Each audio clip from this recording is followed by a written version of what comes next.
Practical coaching से मैं आप लोगों की खिदमत में हाजिर हूँ। आज हम स्टार्ट करते हैं class 9 physics, physical quantities and measurements. Chapter number 1 है और टॉपिक भी 1.1 इंट्रोडक्शन टू फिजिक्स। सबसे पहले ऊपर लिखा physical quantities and measurements. Physical quantity का मतलब यह होता है कि हर वो क्वांटिटी जिसकी पैमाइश हम कर सके उसको क्या कहते हैं, फिजिकल क्वांटिटीज। जितने भी यानी जो भी चीज हो उसका पैमाइश अगर मुमकिन है, पॉसिबल है, उसको हम क्या कह सकते हैं, physical quantity. Every quantity which can be measured is known as physical quantities. Example measurement, यहाँ पे इसका क्या मतलब है, नापना, पैमाइश। यानी फिजिकल क्वांटिटीज को पैमाइश करने के लिए कुछ इंस्ट्रूमेंट की जरूरत होती है, उसको नापने के लिए कुछ इंस्ट्रूमेंट की जरूरत होती है। तो मेजरमेंट का क्या मतलब होता है, नापना। लेकिन मेजरमेंट का जो ताल्लुक है, जो रिलेशन है, वो सिर्फ साइंस के साथ या फिजिक्स के साथ नहीं है, बल्कि हमारी लाइफ के साथ भी है, क्योंकि हम अपनी एज को भी पैमाइश करते हैं, एज को भी मेजर करते हैं।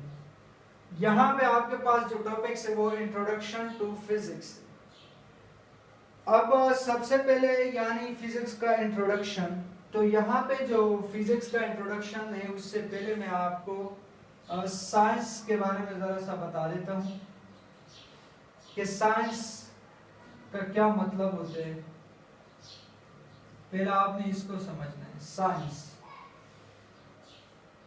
तो ज्यादातर जितने भी इंसान है ये सोचते हैं कि ये दुनिया किस तरीके से चलता है, रात कैसे आते है, दिन कैसे गुजर जाता है और फिर रात आते है, फिर सन निकलता है, ठीक है। इस तरीके से ये सिस्टम वगैरह पूरा कौन चलाता है, कैसे चलता रहता है। इसके अलावा हम इसके बारे में भी सोचते हैं कि अभी तो हम आग जलाते किसके जरिए से, माचिस के जरिए से। पुराने जमाने में आग जलाते थे, पत्थर को आपस में रगड़ने की वजह से क्या चीज प्रोड्यूस होता, उससे शुआएं निकलते, तो उससे हम आग जलाते थे। यानी हमारा सोच यही भी हो सकता है कि पुराने जमाने में जब दो पत्थर को रगड़ने की वजह से आग जलाते थे, तो शायद हम दो लकड़ी का जो टुकड़े होते उसको आपस में रगड़े तो शायद उससे भी आग जले। ये हम सोचते हैं, ये जो हम सोचते हैं। अब हमने इसके ऊपर एक्सपेरिमेंट नहीं किया, ये आपने सिर्फ सोचा। तो ये जो सोचा आपने, इसको क्या कहते हैं, ऑब्जर्वेशन। आपने सिर्फ मुशाहिदा किया, लेकिन आपने इसको प्रूव नहीं किया एक्सपेरिमेंट के तौर पर। आपने इसको साबित नहीं किया कि हम इससे जला सकते हैं या नहीं। अगर आपने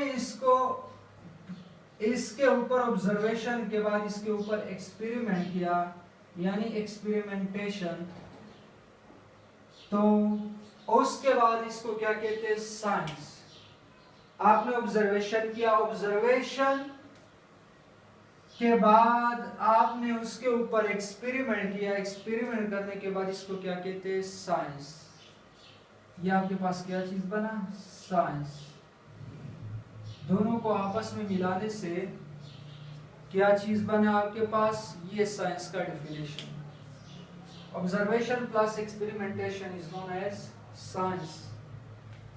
साइंस का जो वर्ड है ये लैटिन वर्ड है, लैटिन वर्ड साइंटिया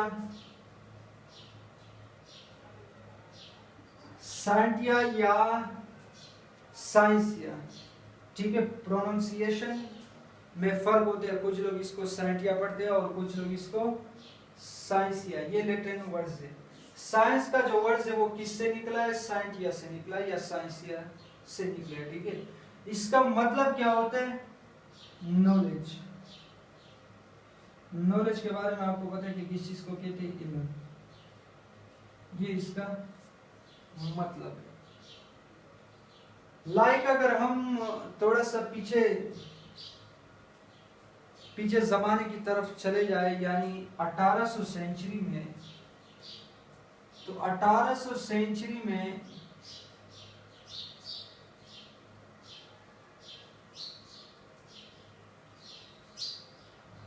साइंस का जो नाम था वो नेचुरल फिलॉसफी था।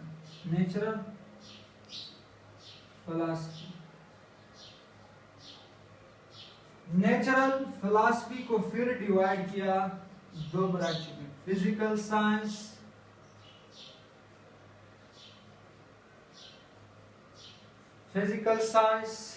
And biological science.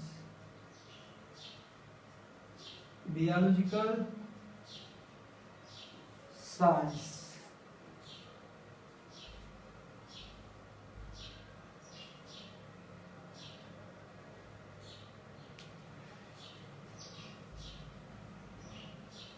अच्छा, यहाँ पे नेचुरल फिलॉसफी को डिवाइड किया दो ब्रांच में, physical science and biological science.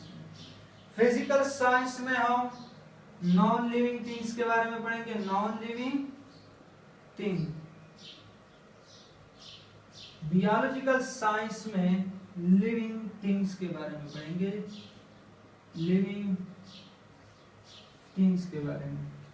अब आपको ये पता है कि living thing, non living thing किस चीज को कहते हैं। नॉन लिविंग थिंग का मतलब ये है जो सांस लेते हो, और लिविंग थिंग का मतलब, नॉन लिविंग थिंग का मतलब ये जो सांस नहीं लेते हो, और लिविंग थिंग का मतलब ये है जो सांस लेते हो। ठीक है। एग्जांपल, जानदार, जितने भी जानदार चीजें उसको कौन सी ब्रांच में हम पढ़ेंगे, बियोलॉजिकल साइंस। इससे स्क्रीनशॉट ले, इसके बाद फिर साथ है फिजिकल साइंस के साथ। इसके साथ है फिजिकल साइंस के साथ।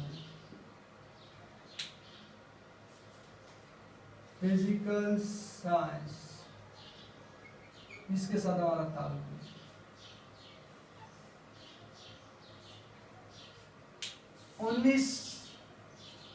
उन्नीसवीं सदी में, यानी 19वीं सेंचुरी में फिजिकल साइंस को फिर डिवाइड किया 5 ब्रांचेस में। एक को कहते हैं physics, number 1, number 2 chemistry, number 3 geology, number 4 आपके पास जो नंबर 4 है एस्ट्रोनॉमी। नंबर 5 जो आपके पास है वो है एस्ट्रोनॉमी के बाद मेट्रोलॉजी।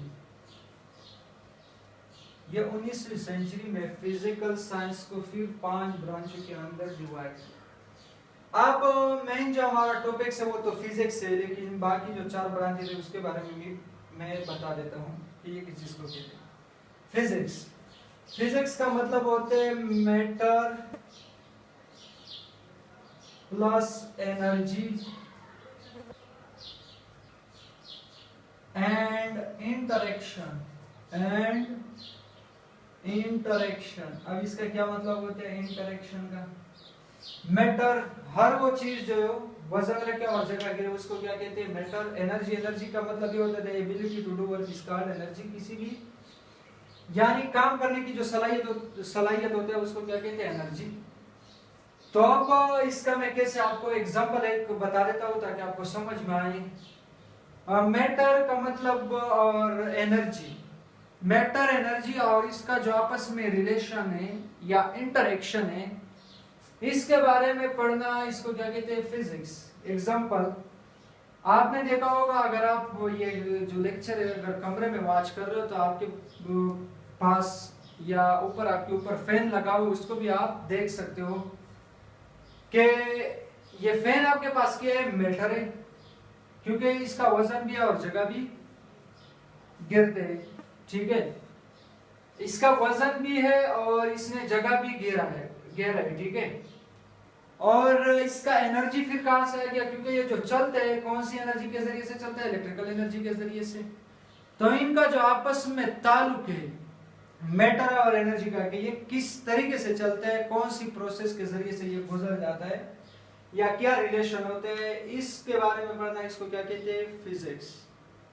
ठीक है। इसके अलावा आपके पास वाटर का जो मोटर होते हैं, उससे हम पानी वगैरह के लिए हम यूज करते हैं, वहां पे भी वो एक मैटर है, और इलेक्ट्रिकल एनर्जी के जरिए से वो पंप आगे पीछे होता है। ठीक है। उसके जरिए से फिर पानी वगैरह आता है। तो वहां पे जो रिलेशन है वो फिजिक्स के जरिए से वो भी बना है। इसके अलावा आपके पास कार भी है, इसके अलावा आपके पास बाइक भी, बाइक में कौन सा ईंधन होता है, वो ईंधन की आपके पास एनर्जी है, वो ईंधन के जरिए से चलते हैं। अब मैटर एनर्जी दोनों और इनके दरमियान में जो रिलेशन है, रिलेशन क्या है कि ये चलता रहते हैं, किसकी वजह से चलते हैं, एनर्जी की वजह से।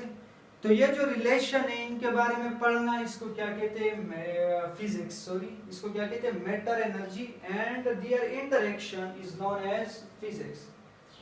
केमिस्ट्री, केमिस्ट्री का मतलब होता है केमिकल रिएक्शन, केमिकल रिएक्शन के बारे में पढ़ना, इसको क्या कहते हैं। जियोलॉजी का मतलब होता है अर्थ के बारे में पढ़ना, जियोलॉजी का मतलब होता है किस चीज के, अर्थ का स्टडी करना, जमीन का। एस्ट्रोनॉमी का मतलब होता है स्टार, गैलेक्सीज। और मेट्रोलॉजी का मतलब क्या होता है कि वेदर, मौसम के बारे में, वेदर, ठीक है, मौसम के बारे में। तो ये 5 ब्रांच थे जो मैंने आपको बता दिया, और डिटेल से मैंने आपको समझा भी दिया, फिजिक्स के बारे में मैंने और डिटेल बता दिया। इसके साथ साथ अब मैं जरा सा इसका जो एप्लीकेशन है उसके बारे में मैं बता देता हूँ। अगर आपने स्क्रीनशॉट लिया तो स्क्रीनशॉट ले लें, उसके बाद मैं ये मिटा देता हूँ। उसके बाद फिजिक्स का जो एप्लीकेशन है आपके पास, नंबर 1 आपके पास कार प्रिंसिपल किसकी बुनियाद पर बना, प्रिंसिपल ऑफ मैकेनिक्स, मैकेनिक्स की प्रिंसिपल की बुनियाद पर बना है। ठीक है। अब आपको पता है कि प्रिंसिपल ऑफ मैकेनिक्स, ये आप फर्स्ट ईयर सेकेंड ईयर में आप इसको डिटेल से पढ़ेंगे। इसके अलावा मैंने आपको बताया भी था, या इसके बाद जो लेक्चर है उसमें भी मैं आपको बता दूंगा कि मैकेनिक्स को फिर 2 ब्रांचों में डिवाइड किया है, डायनामिक्स और काइनेमेटिक्स। लेकिन कार का जो इंजन वगैरह जो भी ये जो पूरा प्रोसेस चलता रहता है, ये किसकी बुनियाद पर बना है, principle of mechanics. Refrigerator, refrigerator principle of thermodynamics. अब थर्मोडायनामिक्स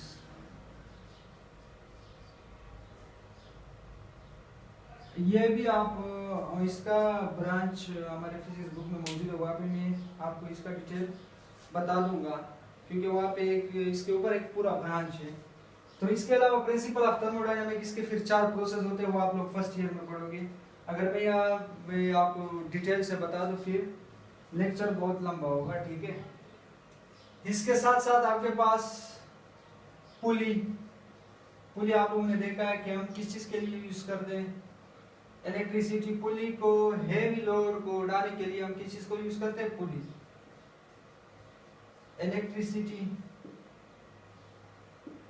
इलेक्ट्रिसिटी यानी हम इलेक्ट्रिसिटी को जनरेट करने के लिए फिजिक्स का जितने भी एप्लीकेशन है उसको अप्लाई करने के बाद हम इलेक्ट्रिसिटी को प्रोड्यूस कर सकते हैं। नंबर 4 आपके पास कम्युनिकेशन के बारे में आपको पता है कि आजकल हम जो मोबाइल वगैरह यूज करते हैं, पुराने जमाने में हम किसी को इतला देने के लिए किसी लेटर के जरिए से उसको इतला देते थे, लेकिन वो लेटर 1 दिन 2 दिन लगते थे कि वो वहां पे पहुंचता। लेकिन आजकल आप क्या कर सकते हो, डायरेक्ट 1 मिनट में आप उसको कॉल कर सकते हो, उसको इन्फॉर्म कर सकते हो। तो ये आपके पास क्या है, कम्युनिकेशन। ठीक है। अब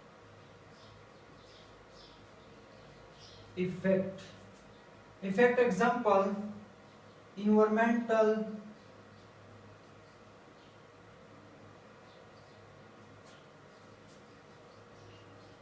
इन्वायरमेंटल पोल्यूशन, इन्वायरमेंटल पोल्यूशन, इसके अलावा डेडली